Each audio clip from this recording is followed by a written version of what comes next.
Hey, what's up, guys? Raymaster Flex here, and it's been a very, very long time since I've done a WWE related video here, but I couldn't help but do a video tonight.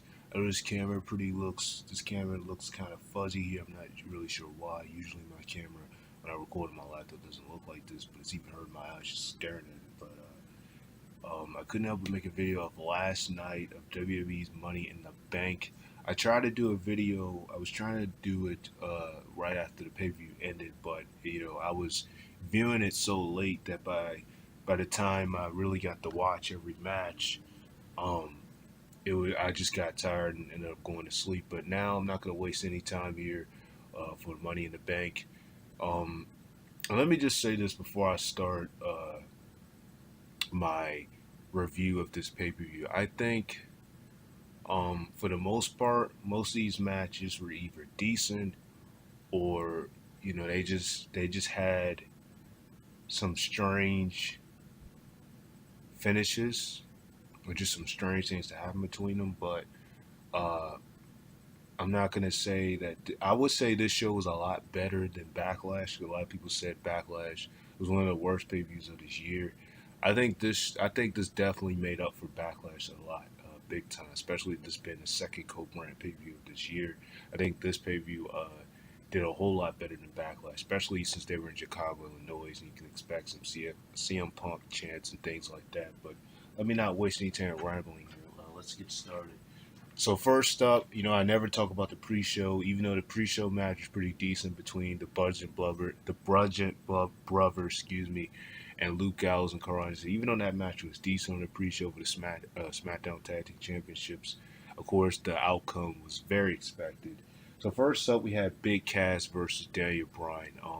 Let me just say I was glad that this was the opener. I think this was a good way to just have the match happen and be done with. The fact that they put this as the opening match of the night.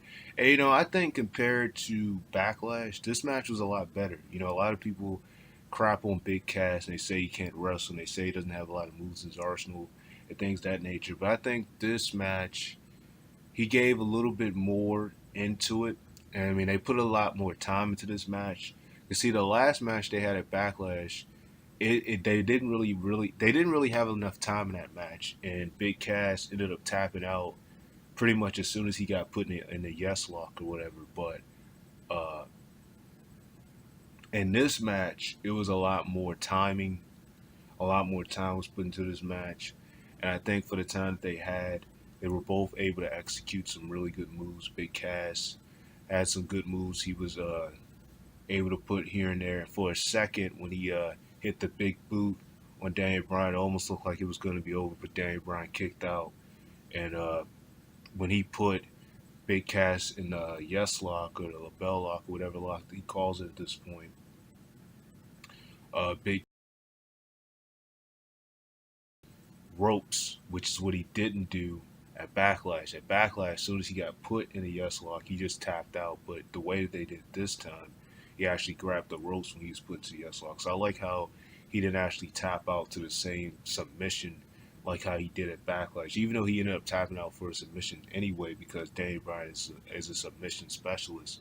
I just like the fact that they didn't have him tap out from the same submission he did at Backlash. So that was nice to see. Uh, Bottom line is here though, Daniel Bryan picked up the win. I hope that this feud is over at this point. I mean, this wasn't a 50-50 booking type of feud. Daniel Bryan won both matches, beat him at Backlash, beat him here at Money in the Bank. I don't see a reason as to why this feud should continue. This is not doing anything to benefit Daniel Bryan, nor is this doing anything to benefit Big Cass. I think it was just a good way to really get Big Cass back on the map to have him feud with Daniel Bryan um, for the past 2 months. But I just think at this point they should move on and probably put Daniel Bryan in a more high profile feud with The Miz, since this is a feud everybody's been wanting to see for the last 2 years, ever since Daniel Bryan had retired. People have been wanting to see these guys go at it. Even though they had faced each other at Night of Champions back in 2010, and Daniel Bryan beat him for the U.S. title. This match isn't about a title. This is just storytelling in this one. This one goes way back to, the stuff that the Miz wouldn't do even after Daniel Bryan retired, just mocking him on SmackDown Live, mocking his yes kicks, mocking the things that Daniel Bryan does. So I think at this point they should move on to that. As for Big Cass, I don't really know what they should do with him at this point, but hopefully when I watch SmackDown Live tomorrow night, they don't continue this feud, because I think at this point they should put an end to their feud. And like I said, a lot of people crap on Big Cass and they say a lot of bad things about the guy, but you got to give him credit here, in my opinion. I think this match was probably the better match that he had with Daniel Bryan. Everybody wouldn't agree. And I actually rated these matches. Forgot to mention this, guys. This is the first time you're actually going to hear me rate matches for pay-per-views. So hopefully the guys that tune us in definitely pay attention to the way I rated this. Now, a lot of people probably wouldn't have rated this match the same way I did, but I gave this match a 7 out of 10 stars. Now, a lot of people may think that this match deserved less than that with the star ratings of the match, but I think this match, because I do everything out of 10 stars. I think this match was pretty decent to be an opener. I think this was an opener. I'm glad that they put it as an opener and not like at the middle of the show or anything like that, like they did at Backlash. I'm glad this match just opened up the show, and then that was just it. I'm glad that they put this as the first match on the card, because especially how much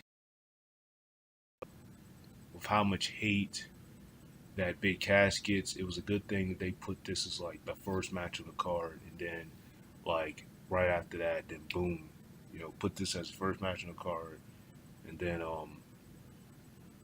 from there, that was it. So I think this was definitely a good opener. I gave it 7 out of 10 stars, like I said. The star ratings will be in the description of each match, not just me saying it, but it'll be in the description of how I rated every match and even how I rated the overall pay per view. So next up, we have Bobby Lashley versus Sami Zayn. Honestly, I did not care about this feud. Of course, Bobby Lashley picked up the victory here. This was a very short match, not very memorable. Um, I kind of, I would say this. Sami Zayn tried to make people actually care about this feud, but my main thing is, what was this doing for Bobby Lashley? Like, see, this is the problem I have when people bitch and moan about how they want someone to return to WWE. They want like this guy to return, this guy to return, and then when they do return, this is how they get booked. I mean, seriously, like you sit here and all the fans are crying about how they want somebody to return who's been gone for over a decade. And then when they finally come back, you finally see them come back for like the first couple weeks or so, it may seem like they're great. But then after that, they just start booking them crazy, start just putting them in random storylines. And it's like, what the heck? Like, this is what they came back for? This is exactly why I don't be pressed for someone to return, because when they actually do return, they don't do much with them. I mean, look at Shelton Benjamin. This man came back, uh, I believe, last year when he formed a team with Chad Gable.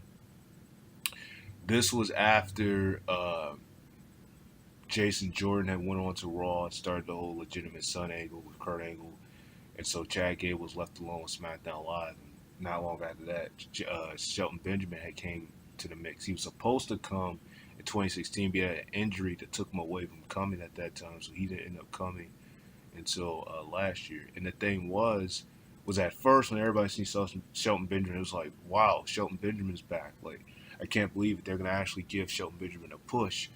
Maybe they can give him a push this time. I actually did a video when I originally felt out he was returning, like extremely shocked that Shelton Benjamin was returning. But, you know, then he comes back and he forms a team with Chad Gable instead of being a singles competitor. And next thing you know, look at where he is now. He's basically just being a jobber at this point for the most part, and letting young and just putting over young talent.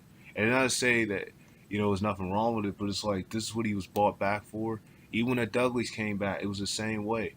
They just came back to put over young talent. I mean, they didn't.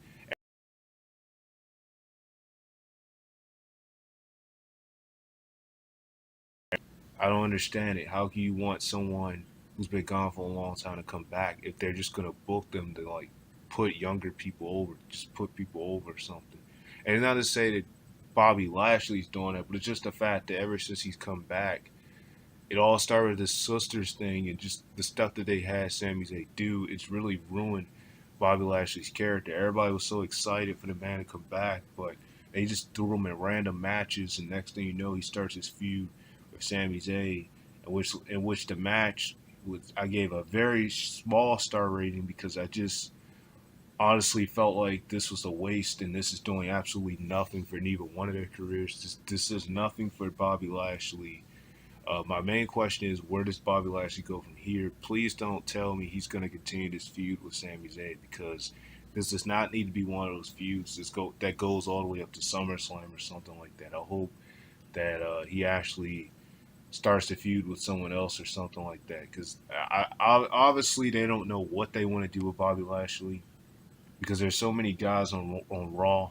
This is one of the reasons why I say, it's better to just, if you know left WWE, it's better to just, for the most part, to just stay away from the company and not come back because for the most part, if you come back, you're going to get screwed.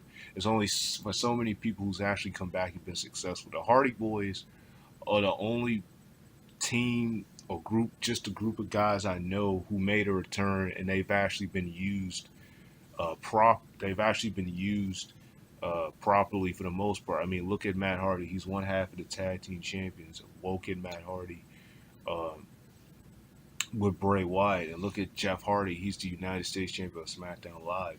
It's just crazy though. They're like the only ones I know who actually came back and still get winning titles. But then you got people like Bobby Lashley, who everybody wanted him to be the guy to beat Brock Lesnar because there were rumors going around originally that he was going to come back so that he can beat Brock Lesnar for the Universal title, and that doesn't seem like it's going to go in that direction at this point. So it's just really sad. I really, you could tell the crowd wasn't into this match. The crowd kind of looks kind of silent in this match. Um, but like I said, Bobby Lashley picks up the victory. Didn't really care about the feud. Didn't care about the match. I just hope that this is the last time these two guys go at it. Hope they do. I hope they have something better for Bobby Lashley and Sami Zayn because this feud was not working. Sami Zayn has been underutilized ever since he came to the main roster. He hasn't won a single title, but yet his best friend Kevin Owens has already been a three-time United States champion. Um, he's been a two-time Intercontinental champion and a former Universal champion. The only title he hasn't won is the Raw Tag Team Championships or SmackDown Tag Team Championships, but he's won every single title in the company except for that at this point. But yet you got Sami Zayn who works his ass off just as hard as his best friend Kevin Owens does, and he hasn't won a single title uh, in WWE yet. And this man is a heel, but still, he hasn't won a single belt in WWE, and it's just a shame that he's been underutilized for this long. And see, this is why they waste so much talent, and people eventually get released from the contracts because of stuff like that. I just don't understand it. And this match is just a pure example of that. I really hope that this is the end of Bobby Lashley versus Sami Zayn because the match pretty much went exactly how I expected.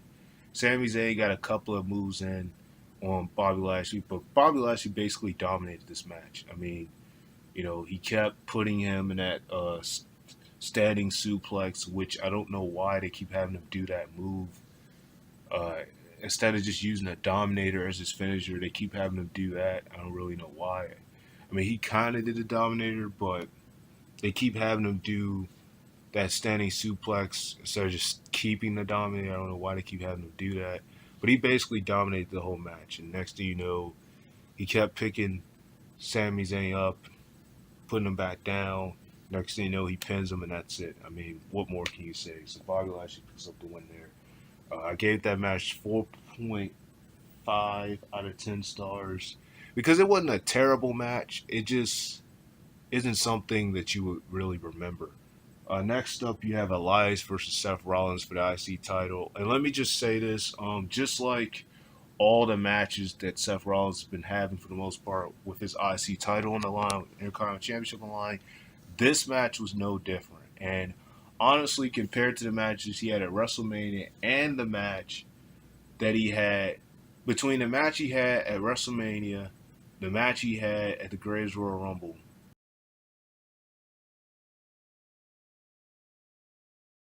and uh, the match he had against The Miz at Backlash last month, I think this match was probably the best Intercontinental Championship title match I've ever seen Seth Rollins have all year, because this was the best performance that Elias has ever had. And I think Elias has stepped up his game a lot this year and even late last year. He stepped up his game a lot with his character. He's really gotten himself over with uh, who wants to walk with Elias? I have one thing for everybody here tonight. Like this man has stepped up his game a lot. Elias has really gotten himself really over with the crowd. No matter what he says to the crowd, with his heel tactics, they still cheer for him. Elias, I really love this guy. Elias is a very talented athlete. And it's crazy because you would have never known that in NXT, when he was in NXT, that he was so talented. Even though I never really watched him in NXT, from what I know, he barely even wrestled in NXT. But just to see how this man has gotten himself over, and how much at first many people didn't really care about Elias like that, but now Elias has really gotten himself over. And to see how he performed in this match, this was definitely by far the best performance that Elias has ever had. I always knew that Elias was talented, but this match was incredible. And this almost would have been my match of the night if it weren't for the finish.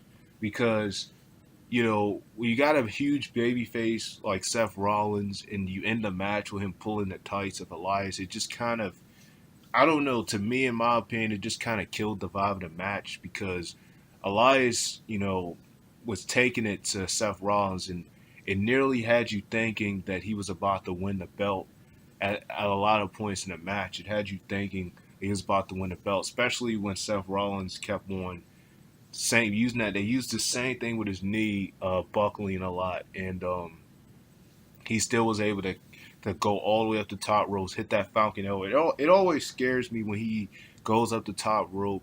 I mean, of course they plant it very well, but the fact that he's able to go up the top rope and then do the Falcon Arrow with his leg being the way it is, it just says the guts that Seth Rollins has.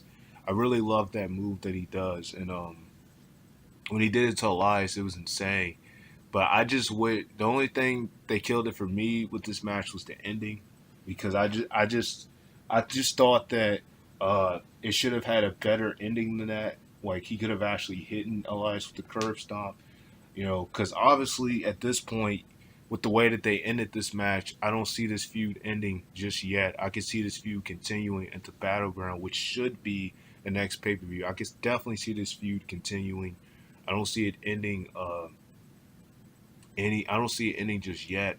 And to be very honest, I wouldn't mind if Elias were to actually beat Seth Rollins clean to become the new Intercontinental Champion. I wouldn't mind it at all, because I think Seth Rollins has really stuck to this game so much, to the point where, the next thing he should be really working towards is the Universal Championship. Now, there is rumors that Dean Ambrose is supposed to return around SummerSlam time and turn heel on Seth Rollins and actually challenge him for the belt for the IC title. But I would honestly not mind if it was a triple threat with Dean, Elias, and excuse me, and maybe Dean, and then Elias ends up winning the belt. I wouldn't mind Elias beating Seth Rollins for the Intercontinental Championship at all. That I wouldn't mind him doing it, because this match proved right here how much potential and how talented Elias is. And this is all about booking situation, because if you book them a certain way, you really get to see how talented these guys really are and how much moves they really have in the arsenal. It's all about the booking, because a lot of times, the reason why they don't do so much in the ring is because of the way the events have them booked. But the way this match was, it was perfectly executed. I really loved every bit of this match. Very high pace. Really had you thinking that Seth Rollins was going to lose the belt. You know, by far, I think. And don't get me wrong, his matches with The Miz were great.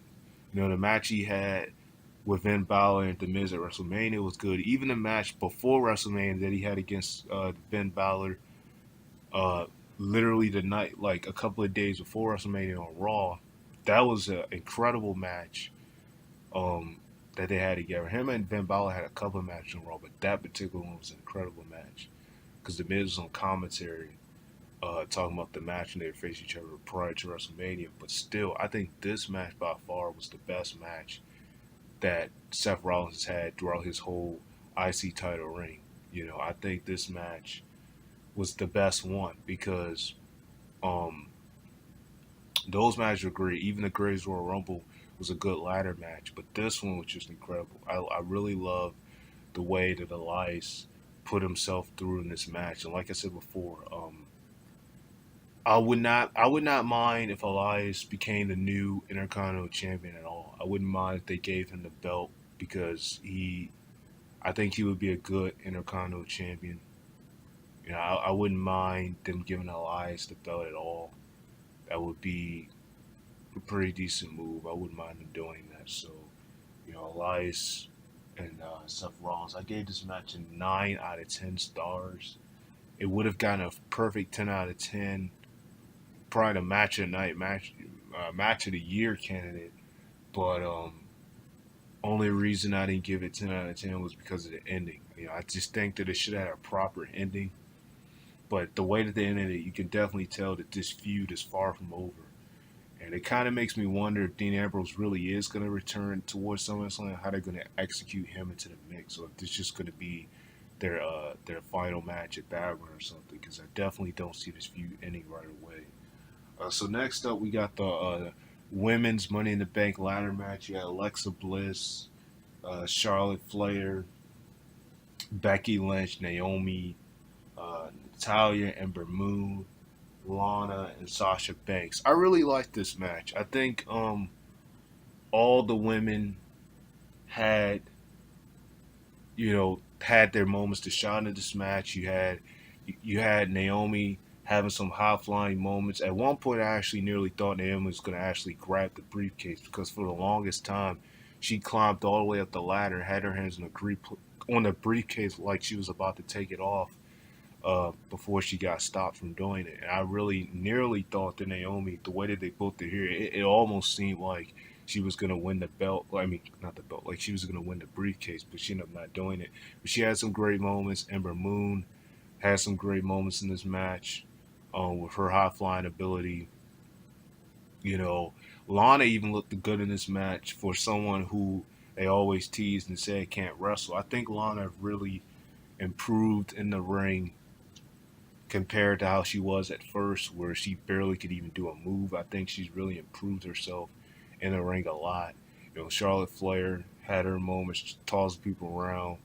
Uh, Becky Lynch had her moments in the match. Uh, Natalia, had her moments in the match. I think at one point somebody got slammed into the ladder when she slammed Naomi to the ladder. It was just a lot of moments in this match. I really enjoyed the uh, women's Money in the Bank ladder match. But like I said, every woman in this match had a chance to shine. I can't really say there was anyone who just didn't do anything at all in the match. Everybody had were able to do something in the match. It was just a lot of moments that happened that was like incredible. I think this Money in the Bank was even better than the one they had last year. The one they had last year was a decent opener to a women's first ever Money in the Bank ladder match, but this one was even better than that one was. I think this match had a lot more intensity, a lot more high pack action in it, a lot more things that made this match interesting, especially when Ember Moon and Sasha Banks went at it. I think that was a decent run right there. Um, The only thing that killed this for me was the result, was the person who won, Alexa Bliss. I really didn't get that. Uh, To me, it was shocking that they had Alexa Bliss win the Money in the Bank because you know, and see, this is one of my problems. This is kind of why I said one of the things about the show, some strange decisions, and some matches had some bad endings, like the Seth Rollins and Elias match. Incredible match, but the ending was just I didn't really like the way they ended the match. And this is another thing where Alexa Bliss won, but it's like why? I mean, this is a woman who has won the Raw Women's Championship twice. She's a two-time SmackDown Women's Champion. So altogether, she's won the women's title 4 times. So it's like, what reason does she really need to win the Money in the Bank briefcase at this point in time? Like, what reason does she really need to win it when she literally was the Raw Women's Champion prior to WrestleMania, and then she dropped the belt to Nia Jax at WrestleMania. So it's like, why give it a briefcase to win the belt back? I just don't understand that. The purpose of the Money in the Bank is to elevate someone who hasn't risen yet, not to give someone who's already been established in a company the briefcase so that they could be more established. That's not the purpose. I mean, when you had guys like Edge win the Money in the Bank, the first ever Money in the Bank in 2005, it made sense. At WrestleMania 2005, WrestleMania 21, it made sense because he had never been a WWE champion before, nor had he been the World's Heavyweight Champion before. So it made sense to have him win the Money in the Bank because he had never been WWE champion. In her case, she's already been the Raw Women's Championship twice and the SmackDown Women's Champion twice. So why give her the Money in the Bank to have her win the belt again? I just don't understand that. You got people here like Ember Moon, who's never been a Raw Women's Champion or a SmackDown Women's Champion, and she just burst on the scene the night after WrestleMania. She's only been on Raw for so long. You got people like Lana, who has never won a belt in a company yet. Even though, like I said, a lot of people said, as Crafton said, how bad she can't wrestle. But Lana, compared to Eva Marie, if you guys remember who that was, who got released from her contract, she got a lot more in her arsenal than she did. So she's definitely improved. Um, so a lot of people said stuff about her, but even she would have been deserving of winning Money in the Bank. And even some former, uh, women's champion, like, I'm glad, thank God, Charlotte Flair didn't win it because she has had enough title reigns, like, enough. She already won the Raw Women's Championship 4 times, and she won the SmackDown Women's Championship once, so she's like a 5-time women's champion. So it definitely wouldn't have made any sense to give her the Money in the Bank briefcase. And uh, Becky Lynch, I think she could have won it. She should have won it because this would have re-elevated her career. I mean, because Becky Lynch, even though she is a former SmackDown, here's the thing: everybody in this match, with the exception of Ember Moon and Lana, have either been former Raw or SmackDown Women's Champions. It's just those two hasn't won a belt. But at least for everybody else, with the exception of Charlotte and Alexa, who actually won, they've only been the women's champion either 1 or 2 times. And in Becky Lynch's case, I would have loved to see her win the Money in the Bank briefcase, especially when she actually was the SmackDown Women's Champion. She didn't even actually defend the belt. Like, she defended it 1 time, and when she did defend it, she dropped it to Alexa Bliss um, at TLC. So she really did not hold the belt that long. She only held it for like 3 months, and because her first title defense, something happened to her. I don't know what happened, but something happened to where she couldn't defend the belt. So when she finally did defend the belt, she ended up dropping the belt, which just was insane. So that's why I said, I would have much rather her winning to re-elevate her career, since because it's been a long time since she's been SmackDown Women's Champion. Naomi could have been a good mix to win, especially when they had her. And this is why that Battle Royal is meaning absolutely nothing at this point, because they were gonna call it the Fabulous Moolah Battle Royal, Women's Battle Royal, but they hurried up and changed it because of controversy. Not gonna get into that, but this is why that battle royal they do at WrestleMania every year now doesn't mean anything because it does nothing to the superstars at all. When they did the Andre Giant Memorial, everybody who's won it, nothing has happened to their career since. Same thing with this women's battle royal. It was the first ever women's battle royal, and they gave it to Naomi. Now there was rumors that it was originally supposed to go to Lisa Fox, but I think she got hurt or something. She got into it, Ronda Rousey's husband. It's something weird that happened that stopped them from having her win. But anyway, Naomi won, and you would have thought that after that they would have like pushed her big on SmackDown Live, but that's not what happened. And I would have much rather her win as well, especially when, especially when the fact that when she lost the belt to Natalya last year at SummerSlam, it was for the dumbest reason that I've ever heard of them taking the belt away from her. It was just something really stupid. Um, so it would have even for her it would have been refreshing for her to win the Money in the Bank and win the belt again because the reason they took the belt off her in the first place was probably the dumbest reason I ever heard. So that like I said, every woman could have benefited winning the briefcase, with the exception of Charlotte Flair and the woman who actually ended up winning, Alexa Bliss. Uh, that to me just didn't make any sense. I don't know why they had Alexa Bliss win. Uh, I think they could have went in a different direction, but there you go with that. I gave this match 8.5 out of 10 stars because I thought it was a great match. Just like I said, very strange that they had Alexa Bliss win because she didn't need to win at all.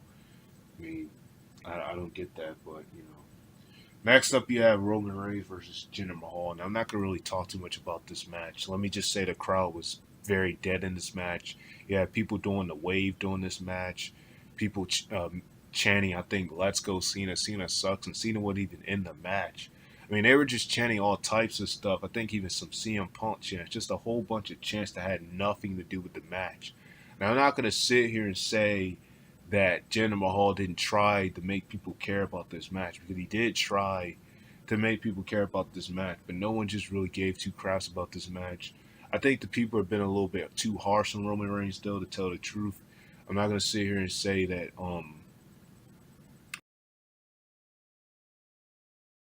it's boring and terrible. I mean, the guy's a hell of a talent. It's just the way that the man is booked that just makes everything look bad. This match right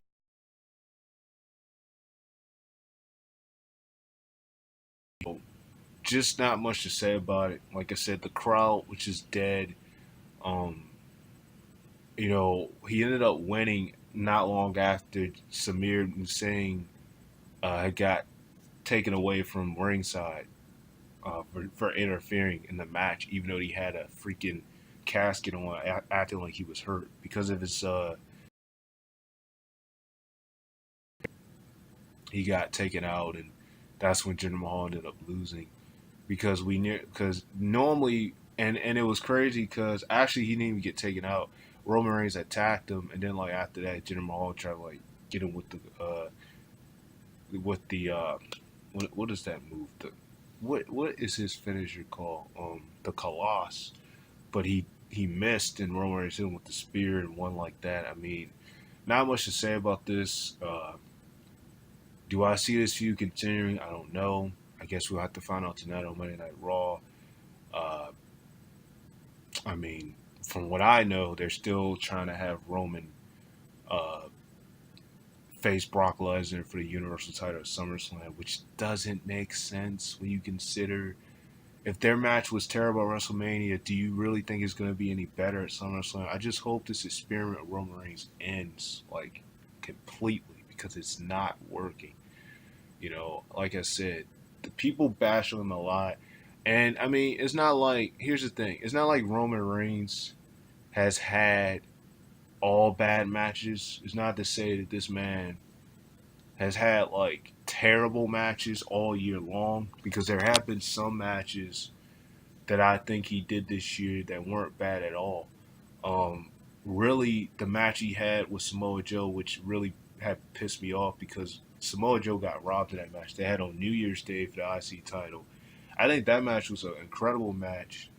I just didn't like how he had him in a Coquito clutch for the longest time, and this man, of course, he can't tap out, but he didn't even pass out, and still ended up retaining the belt. And their match at Backlash, to me, they said this match was just full of rest holds, but when I actually seen the highlights, it didn't look like that at all. It actually looked like Samoa Joe did a lot more than rest holds. Um, but I think this match was a great match. What am I talking about? Not this match. What am I talking about? This match right here is just one of the pure examples of why they need to stop this experiment with Roman Reigns. It's been going on for far too long. You know, it's not doing anything for him. The crowd booed him out the building uh, when he was facing Brock Lesnar at WrestleMania. You know, just an awful match uh, by both of them. I mean, here's the thing: people sit here and just blame Roman Reigns, but you can't just blame Roman Reigns. You also have to blame the person who he's facing too. One person doesn't make a bad match, or one person doesn't make a great match. It's both of the guys together that either makes the match good or makes the match bad. If both of the guys aren't doing their part, then it's going to make the match bad. If both guys are doing their part, it's going to make the match good. Sometimes they say that one person may carry the whole match, but in this case, you know, just like most Roman Reigns matches, he gets beat down half of the match, and then he makes like a comeback or something. The next thing you know, all it takes is one spear, he ends up winning. So you know, not much else to say about this match. I gave it a 4 out of 10 stars. Not much to say about this match at all. I'm just gonna leave it like that. Next up, you have Asuka versus Carmella for the Smackdown Women's Championship. Oh boy, oh boy. You know, a lot of people may not like Carmella because of how loud she is and because of her voice when she screams and stuff, and just the way that she talks in the mic. But I think Carmella has really stepped up her game. And let me just say that I was highly shocked with the ending of this match, which is kind of why it just, I don't know. It was just surprising to me. Now, I didn't think the match was bad at all. I think the match was a very decent match. I didn't think it was horrible at all. I think it was actually a very decent match. But the ending, like, I think the ending was one of the best endings I could have possibly seen. Not like it was the most shocking ending that I've ever seen in a while, but it was well executed the way they did it. Because you know, throughout the match, I think Carmella did a pretty decent job. You know, honestly, I think Carmella's underrated. You know, a lot of people don't give her the credit she deserves. Everybody weren't too happy when she actually cashed in the Money in the Bank on Charlotte Flair and won the belt from her. Um, on the night after WrestleMania on SmackDown Live. A lot of people weren't too happy about that after she got attacked by the Iconics. A lot of people weren't too happy about that, but me personally, I was happy for her because first of all, she had the Money in the Bank briefcase for a very long time. She's the first ever Miss Money in the Bank, so of course you're gonna want to see the first Money in the Bank, first woman to win the Money in the Bank actually cash in and be successful. So I was happy for her, but not everybody was happy that she had cashed in the Money in the Bank briefcase. Not everybody was happy about that. That she won the belt, and and at first, you know, when she retained the belt from Charlotte Flair at Backlash, it was like okay, because I didn't. One of the things I didn't want was I knew she was going to retain it, but I thought she was going to retain it either in some cheap fashion, like getting disqualified, or you know, getting counted out some heel tactics way. But with this match with Asuka, I thought for sure that Asuka was going to win the belt. I thought they were finally going to capitalize on Asuka and have her win the belt. But obviously, this is kind of the example of this match here.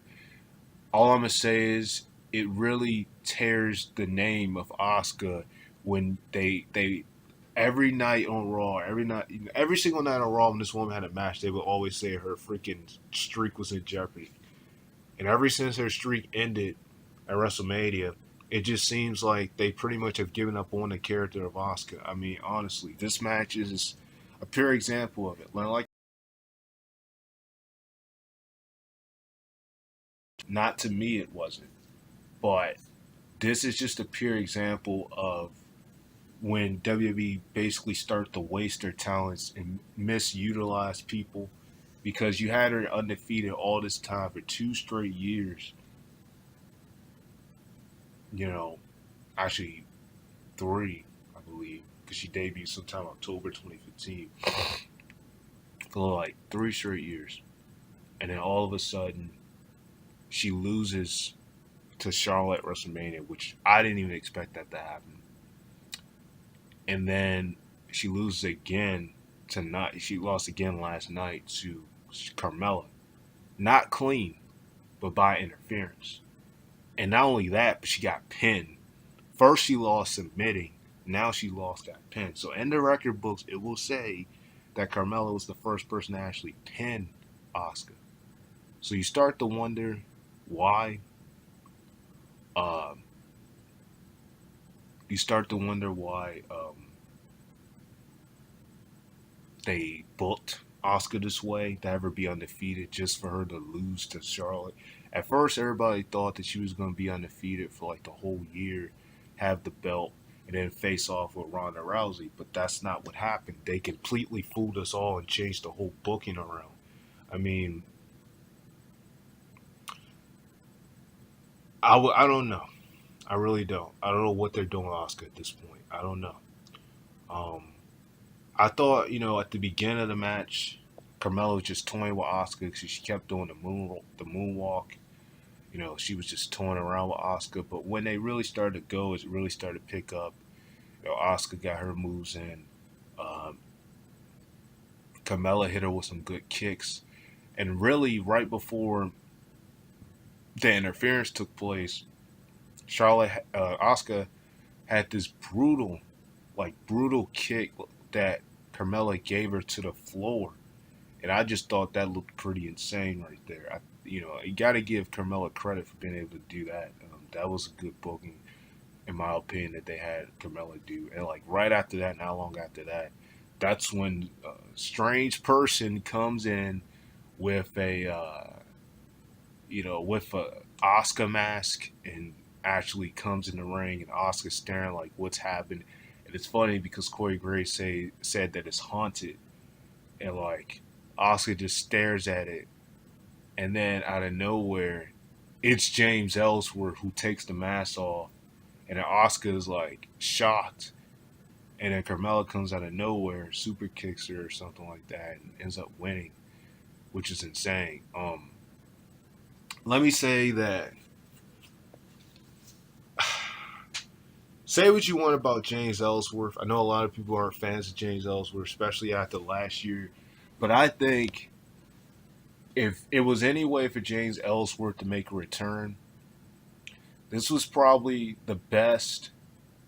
Uh, this was probably the best possible way that they could have had James Ellsworth like come out. Like I think the way that they had him come out was well executed in my opinion. Like I said, everybody may not agree, everybody don't like James Ellsworth, but I think it was well executed. The way that they booked this with having him come out with like an Oscar mask, because that's something I've never seen anybody else do. Like actually wear what she wears coming into the ring. I've never seen anybody else do that. But to have him come back that way with an Oscar's mask and just come out of nowhere and just freaking attack and freaking scare Oscar to death. I think that was like uh, well executed because that shocked the heck out of me that James Ellsworth came back. Like I was stunned when I seen that. I cannot tell you how stunned I was when James Ellsworth came back. I was just extremely stunned. I didn't even know what to say.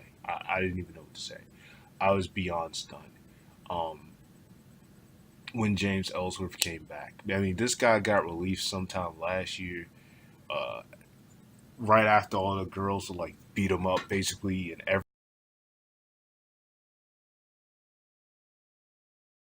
stunned. I could not believe that James Ellsworth had come back. And it's funny how he came because I hadn't looked at any rumors or anything. Usually I do, but I haven't recently because it's been so much I've been doing. I hadn't looked at any rumors. There were rumors that he was gonna make a return at Money in the Bank, but I didn't think this man would have popped up with an Oscar mask. Like that just really shocked me. But I guess in a way it made sense, especially when you consider the fact that that was the same. It was the same pay per view where he helped um, Carmella win the Money in the Bank in the first place, which is funny because this is the way on back on the women's Money in the Bank. This is the way how Becky Lynch ended up losing again, except this time it wasn't because of James Ellsworth. It was because of Alexa Bliss. She pulled Becky Lynch and Charlotte off the ladder, and that's how she ended up losing again. The same way, close to winning the match and lose the same way, but this time by an actual woman, not James Ellsworth. Because I saw some comments that was like, you know, what if James Ellsworth come out and basically interferes on the women's Money in the Bank match again? But this time he didn't even do that. This man freaking wore Oscar mask, interfered in Carmella's match, and helped Carmella win. And it just makes me wonder, if they're going to start this whole Carmella and James Ellsworth thing again, especially since she's the SmackDown Women's Champion. And I think at this point, since she beat Asuka, uh, I think they're gonna have uh, Carmella be the SmackDown Women's Champion for a while. I don't see them taking a belt off her like anytime soon. I think they're trying to really cash in on her character of winning the belt. And I think, like I said, I think her character, I think she's a really good talent in the ring. I think her character has grown on me. The whole Mella's money, she's trying to get that to actually become a thing, but which some of the crowd are actually starting to say now. But it's going to be interesting to see what this whole thing on SmackDown Live tomorrow night happens with James Ellsworth and Carmella. I'm just really interested to see how they're going to do that. But bottom line is here, it shocked the heck out of me. I didn't expect it. Now, Asuka not only has lost by submission, but lost by getting pinned. So it's interesting to see what they're going to do with that. So there you go with that. Carmella wins by pin on Asuka because of interference of James Ellsworth. Oh, boy. Next up, you have AJ Styles versus Shinsuke Nakamura for the WWE Championship, a last man standing. Oh, wait. Before I even get to that, let me say this match, I rated it 6.5 out of 10 stars. Like I said, every match and ratings will be in the description once I get it up. Next up, we have AJ Styles versus Shinsuke Nakamura for the WWE Championship last man standing match. I think this match kind of started off a little slow pace, but when it got all down to it, when it really started to boil down to it, this match really started to pick up, and I really enjoyed this match um, between AJ Styles and Shinsuke Nakamura. Both guys really did a great job in this match. Um, you know, I really like the part where Shinsuke tried to go for a low blow, and then AJ Styles like reversed it. Like he basically stopped him, and then Shinsuke looked like he was about to cry or something. Like, please, like let me get it, because like it just looks really weird and awkward. They keep having him do low blows all the time now. Like it started at WrestleMania, but it just gotten. It's like ever since then he's just been doing it every single time. Even when he faced Jeff Hardy on SmackDown Live, and Jeff Hardy was about to beat him with the twist of fate, he reversed it to a low blow. I don't understand why they keep booking him to do low blows. It just makes him look very suspect, in my opinion, to be doing that. Not to say anything about anybody, but it just makes him seem kind of suspect. Um, this match was a great match. Um, I think this match, compared to their match at the Greatest Royal Rumble and the match at WrestleMania, a lot of people said their match at WrestleMania was disappointing, the most disappointing match of WrestleMania history. Looking back on it, I can understand why, but at the same time, I'm not going to say that this was like a terrible match. I mean, the way that he reversed the Kinshasa into the Styles Clash, I mean, you got to admit that was a great reversal. The way he ended the match, hitting him with the Styles Clash, reversing the Kinshasa, that was a good reversal. I mean, there was some good moments in the WrestleMania match. It wasn't like the match was a terrible match. I mean, he went for like a he AJ Styles tried to go for like a 450 splash or something. He tried to like go for a splash from the top rope, and then Shinsuke reversed it with his knees. I mean, they had some good moments in the WrestleMania match, um, but everybody just said it was disappointing. I don't know if the reason is they expected it to be more high pace, more high action, but more fast paced action. But I mean, what more can you expect? Honestly, I mean, what more can you expect? And I mean, um, like I said, to me, the match was fine. I didn't really see anything wrong with the match. And then their match at Backlash was even more was even more high paced than this one, the WrestleMania one. But the only thing that killed it was the ending. The match was like incredible they had at Backlash, but then the ending messed it all up. The match they had at Greatest Royal Rumble, the third match, it was just like same difference, ended the same way, which that actually happened before Backlash, but that match ends up being a count out, which was insane. But now you had this match without, which I believe should be the finishing touches of this feud, because I think as much as I love AJ Styles, and this man has been WWE champion for over 7 months now, my goodness. It's just like, as much as I love the man, I heard that his wife really hasn't enjoyed the time that he's been out um, traveling all these years, and he wants to really spend more time with family and his kids and stuff. I think because I heard his contract is supposed to be up soon. He's not going to be wrestling for that much longer. He doesn't know how much longer he's going to be wrestling before he like goes into retirement. I think that the reason they've had him champion so long, at least with his second reign as WWE champion, is because once he drops the belt, probably not too long after that, he's probably gonna, I guess, just hang it up.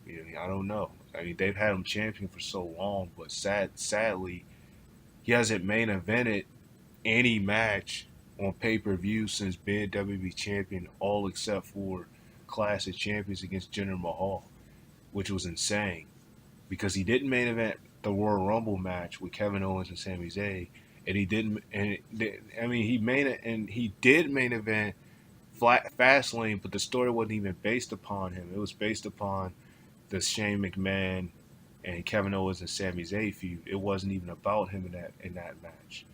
Um, but he didn't main event WrestleMania, and he didn't main event Backlash.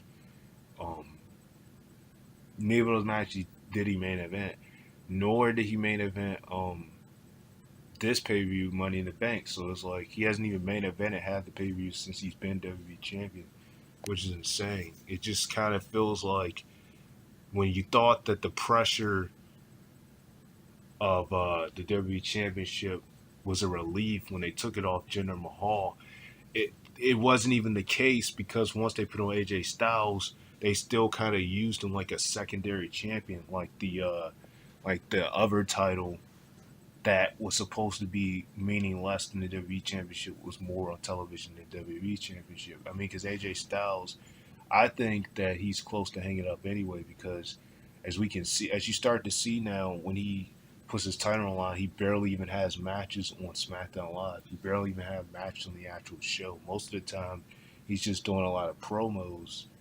They'll have him do like a certain part in the show, but he doesn't actually have a lot of matches as much in the show anymore like he was at first. Not to say he doesn't like wrestle the whole entire SmackDown Live leading up to the feud, leading up to the match on preview, but he's starting to wrestle less and less on on SmackDown Live, and maybe the reasoning, maybe he could be behind up an injury. I don't know, but like I said, this match was by far the better match, especially compared to the way that the Greatest Royal Rumble ended with a count out and the way that they had Backlash in.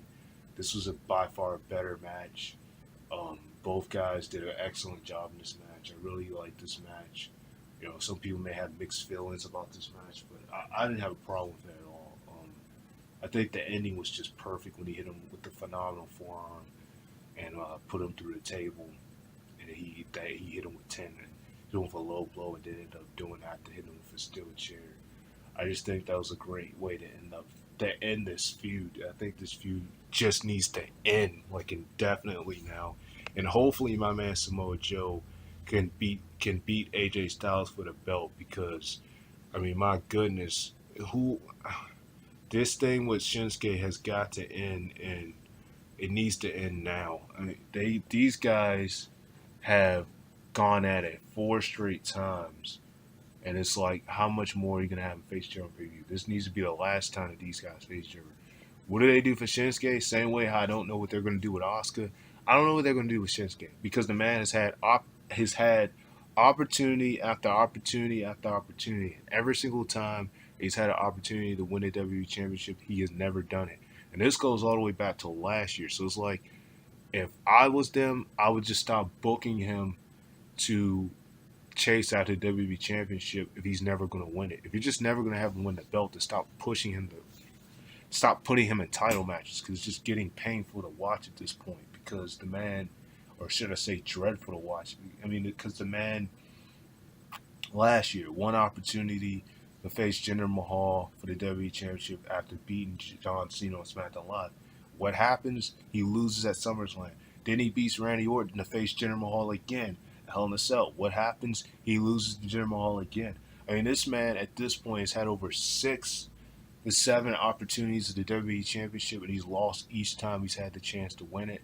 So it's like, I mean, I know a lot of people are going to say that Roman Reigns gets opportunities all the time as well, which he does. But lately, um, it's not like they had Roman win the Royal Rumble this year. Thank God they didn't. The only thing this man did was win the Elimination Chamber, and then he lost to WrestleMania to Lesnar. Then he controversially lost to Brock Lesnar at Greatest Royal Rumble, and now he's supposed to face him at SummerSlam again.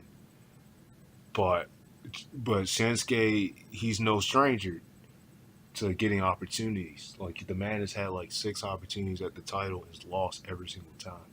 I mean, like, how much worse can you get with Shinsuke? You turned him heel, but what has it really done for him? Nothing. He hasn't won anything since he's been in the company. I just hope this is the last time these guys go at it, because one thing about when you keep having match after match after match is that it gets redundant and people start to care less about the feud and less about the matches. And the crowd was into it in this match. You heard some holy shit moments. Um, this is awesome moments. Same way how you did with Elias and Seth Rollins. So it's not to say they didn't bust their asses in this match, but it's just the fact that it's just getting ridiculous to how many times these guys went at on pay-per-view. This definitely needs to be the last time these guys face each other off on pay-per-view. So we'll find out tomorrow on SmackDown Live. Next up, you have Ronda Rousey versus Nia Jax for the Raw Women's Championship. Now,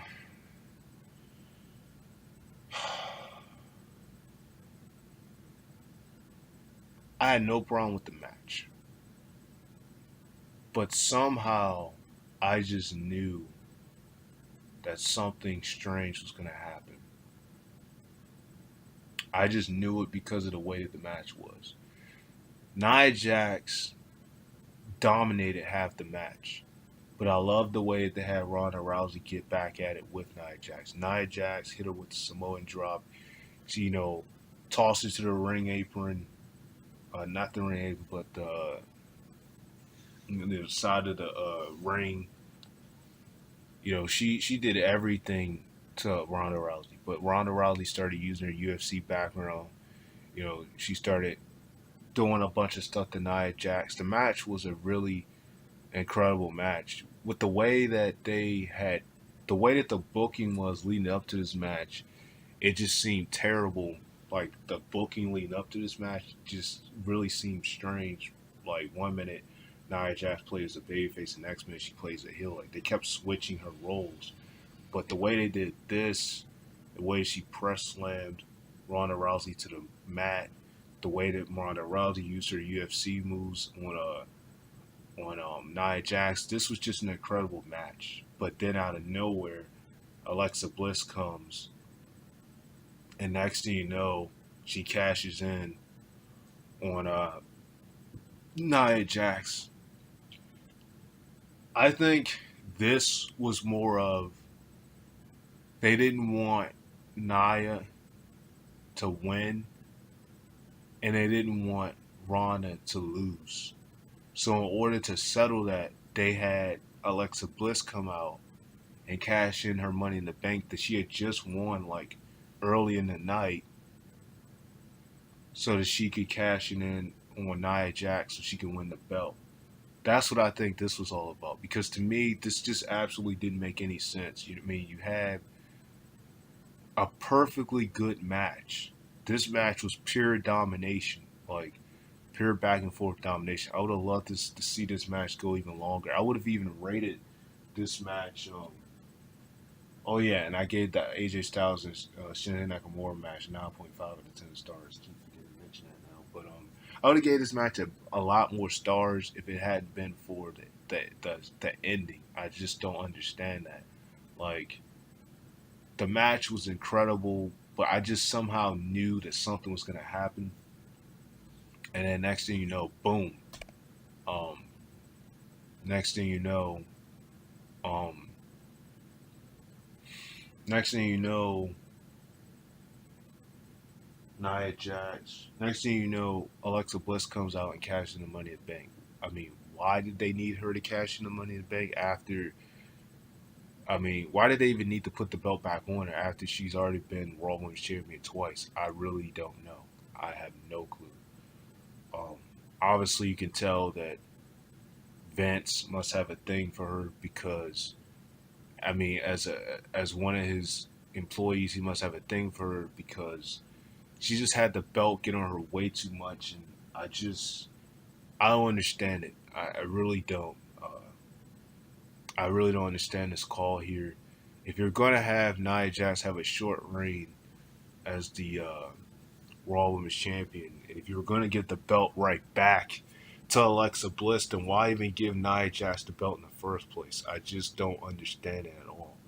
Like I said, I knew something was up the minute that you know that they had the match going the way it is. Because see, this is the reason as to why the main roster pay per views gets killed because they be having great quality matches, but then they have to have something happen to just ruin the match. Like you have the perfectly good match. This match was perfectly domination, aggressive, very aggressive, just insanely crazy. But then you have to end it the way that you do. I don't understand that. That was just a very strange call that I don't get uh, at all. I don't get it. I really don't. And like I said, Nia Jax and Ronda Rousey put on an incredible match, but then Alexa Bliss just had to ruin it, cash in the Money in the Bank, and and to me it didn't even make sense because the only thing that was messed up on Nia was just her arm.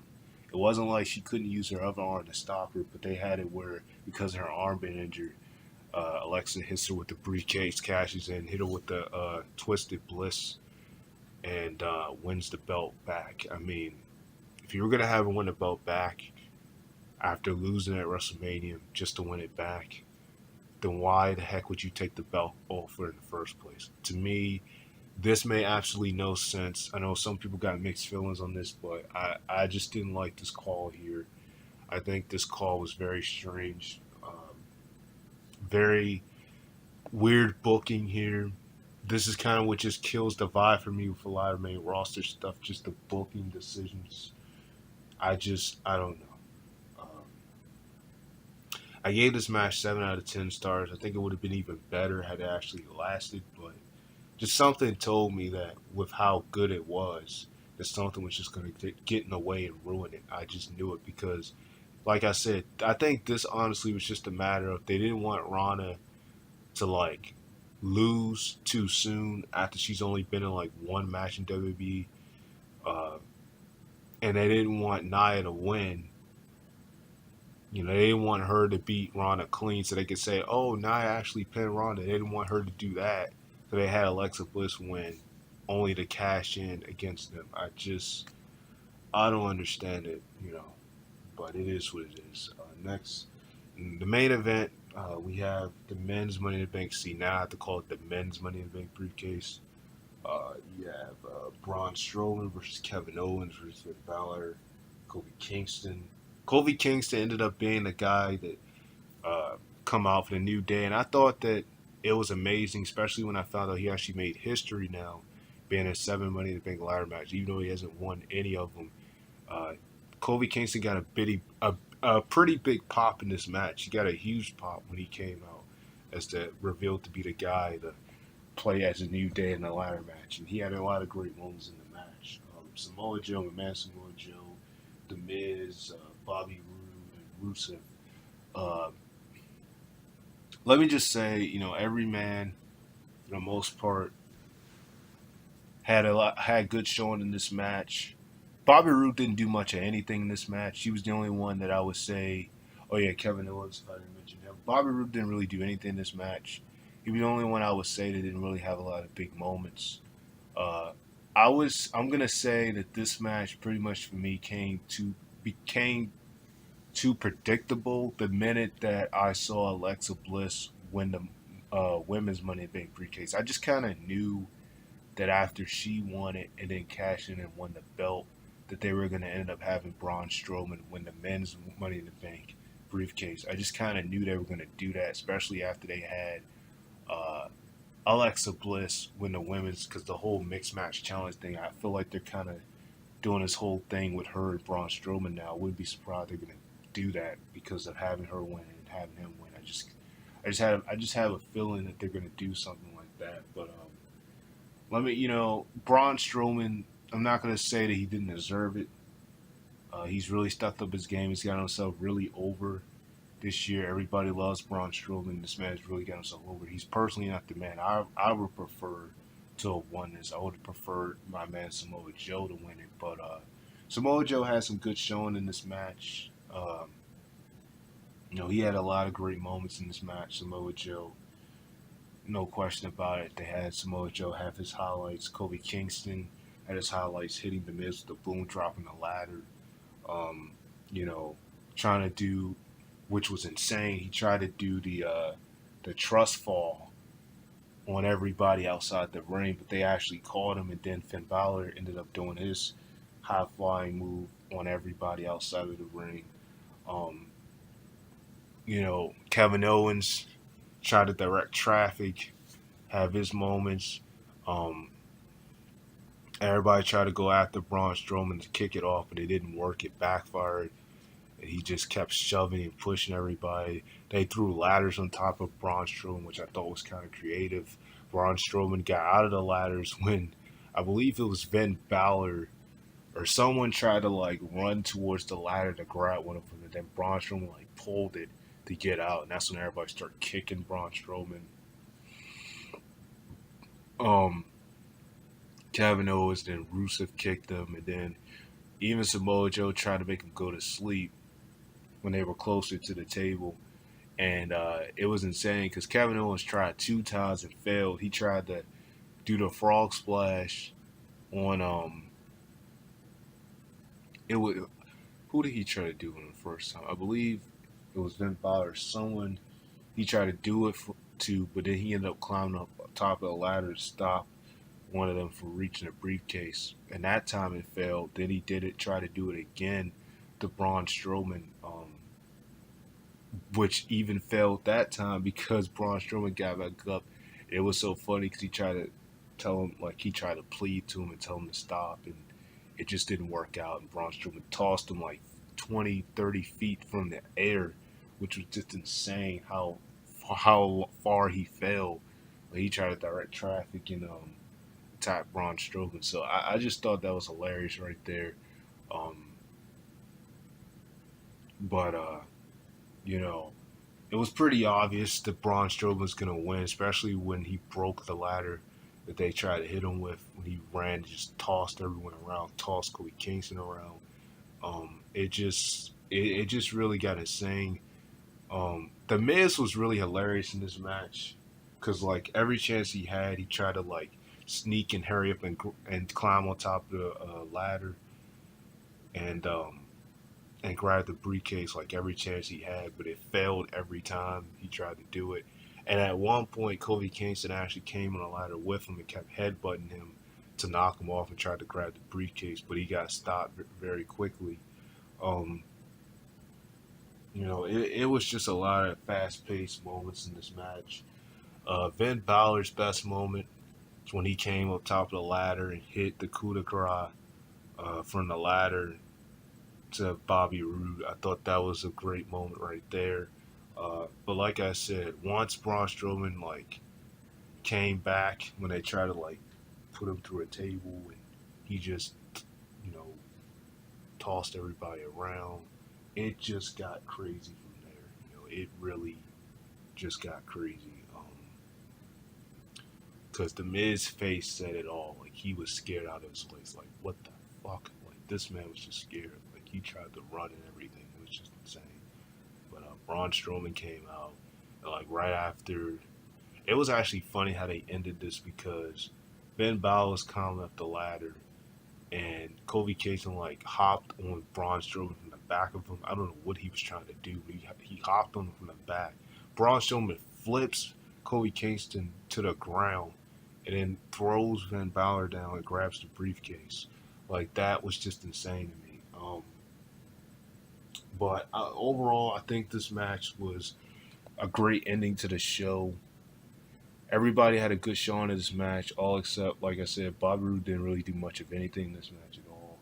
Kobe Kobe Kingston had his great moments. Kevin Owens was really funny when he got tossed from the ladder. Definitely a lot of things to talk about, in my opinion, for this match. Man, this video has already gone on for over an hour. We'll just wrap it up right here. So there we go, the pay-per-view. This match got a 8.5 out of 10 stars to me. Like I said, once Alexa Bliss won, to me it just seemed very predictable at that point of who was going to win the Money in the Bank briefcase. But I gave it a good 10, a good 8.5 out of 10 stars. I think it was a great match for the most part. Braun Strowman's been on a roll. He won the Greatest Royal Rumble, which consisted of 50 men, first ever 50-man Royal Rumble match. And now he's won the Money in the Bank briefcase. Hopefully they actually have him beat Brock Lesnar for the Universal title like they said he would at SummerSlam, because there's rumors he's going to cash it in at SummerSlam. Hopefully they don't have him be a failure like Baron Corbin was last year. But, we'll see what they do with him. But I would love for my man Samoa Joe to win the WWE Championship from AJ Styles at like SummerSlam or something. Especially when AJ Styles has been champion for as long as he has. I mean, my goodness. Samoa Joe would really be needed to win that belt. I mean, the man has busted his ass just as much as Braun has to win a belt like that. They haven't had him win any match on pay-per-view, so it would be refreshing to actually have this man win a match on pay-per-view after he hasn't won one in a very long time. I can't even say the last time that Samoa Joe actually even won on pay-per-view, which is really sad. Because the man was hurt around WrestleMania and he missed out again, just like last year, which he wasn't even injured last year. They just didn't put him on the card. And then this year he missed out, so because he got hurt like right before the Royal Rumble, which killed me because I really wanted to see him.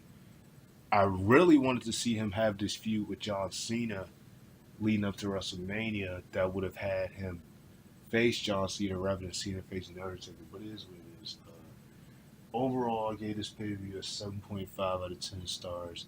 Some people may think that the rating is a little high, but I think for the most part the show was decent. A couple of matches that had some strange finishes, and only one match people didn't really care about at all. But other than that, it was a pretty good show at Chicago. Of course, I expected some CM Punk chance, and there you go with that. So I'm going to wrap it up right here. I hope you guys really tune into this video. This is the first wrestling video I've done in a long time. When you hear it on my channel here, like I said, I always keep track of Monday Night Raw and SmackDown Live, and even NXT at times. Just haven't really done an NXT video, but I still keep track of all of them. Um, I really hope you guys enjoy this. I may do an NXT video at one point and do a review on that and tell you guys what I think about that. But I hope you guys really enjoy this video. Hope you guys tune in. Definitely tell me what your thoughts are here. Leave a comment. Sign off. Ringmaster Flex. Thank you guys for watching this video. Always remember to expect on this channel, because you'll never know what to expect on this channel. You know, stay tuned for more videos, because I'm gonna have more to come. Like some of my wrestling videos just come out of nowhere. But like, comment, subscribe, and talk to you guys.